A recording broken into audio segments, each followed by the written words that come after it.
L'État de Côte d'Ivoire a entamé depuis quelques années plusieurs projets et réformes visant à améliorer le secteur de l'éducation et de la formation, conformément à la vision du président de la République, son Excellence M. Alassane Ouattara. Pour y parvenir, de nombreuses actions ont été menées en vue d'atteindre les objectifs visés.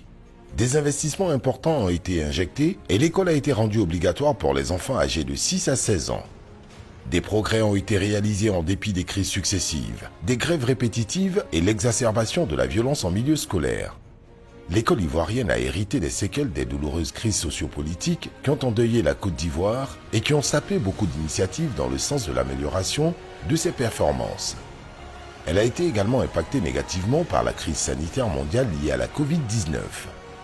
Toutefois, la Côte d'Ivoire a démontré sa capacité de résilience et des dispositions ont été prises pour permettre la tenue des cours à travers des programmes numériques.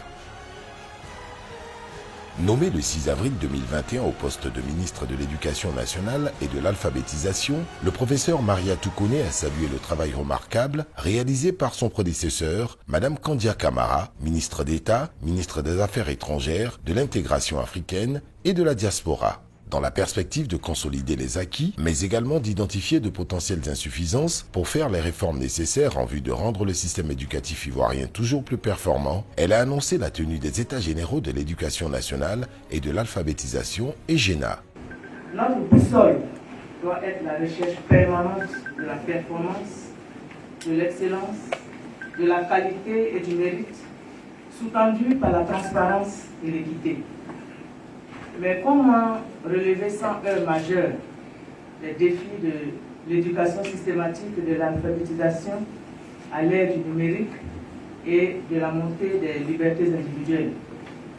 C'est pourquoi les États généraux ou les assises de l'éducation nationale et de l'alphabétisation, d'une part, et dans l'optique d'un dialogue direct avec tous les acteurs et partenaires du système éducatif national, dans un cadre permanent de concertation pour des solutions durables, j'envisage d'organiser immédiatement des rencontres avec les entités qui peuvent contribuer par leurs idées, expériences et compétences à relever les défis de la mission qui m'est confiée, mission axée sur les résultats.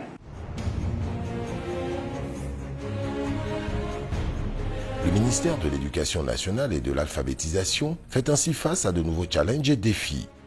Ces assises offriront à la Côte d'Ivoire et à tous les acteurs et partenaires de l'école ivoirienne l'opportunité de faire un diagnostic conséquent afin de pérenniser les acquis et d'envisager les réformes pour des solutions durables aux maux qui minent le système éducatif ivoirien. De manière participative et inclusive, elles permettront de recueillir les points de vue, propositions et recommandations de toutes les composantes de la société nationale. Un projet noble et une vision partagée. Cela nous réjouit parce que nous avons besoin de savoir d'où nous venons, où nous sommes actuellement et où nous allons. Ces états généraux nous permettront de revoir tout cela et puis, mon Dieu, donner un nouveau souffle à l'école ivoirienne. Faire des prières, des bénédictions, c'est la raison d'être des guides religieux. Nous l'avons assuré qu'elle a notre bénédiction. Elle a parlé aussi de ses grands projets, notamment les états généraux de l'éducation.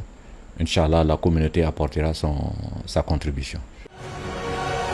C'est cette démarche inclusive et d'écoute qui justifie les rencontres des anciens ministres qui ont géré le portefeuille de l'éducation nationale et des missions d'imprégnation de la ministre auprès des pays frères ayant enregistré une performance au niveau de leur système éducatif. Madame la ministre a parfaitement raison d'initier une concertation nationale sur l'éducation nationale. Cela va permettre de donner la parole à tous les partenaires de l'éducation. Chacun a un point de vue à exprimer. Naturellement, elle, en tant qu'autorité suprême de l'éducation nationale, elle va tirer les conclusions des débats et proposer une orientation sur la base de laquelle le gouvernement prendra des décisions.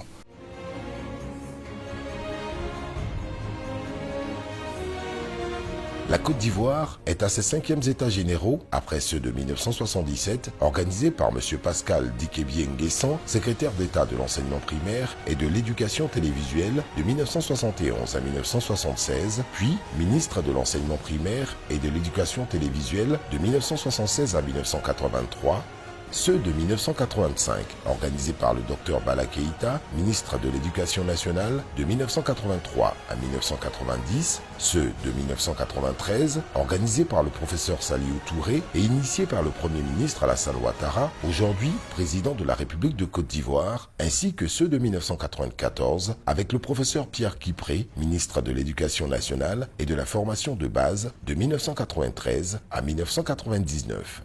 Ce processus participatif et inclusif, qui bénéficie du soutien des partenaires et des agences du système des Nations Unies, durera 6 mois environ et sera marqué par des consultations dans l'ensemble des régions et districts et aussi sur les plateformes numériques. La Banque mondiale a été impliquée dans les discussions. Nous allons non seulement participer aux États généraux, mais nous ferons en sorte que nous accompagnons le gouvernement dans la mise en œuvre des résolutions de cet important forum.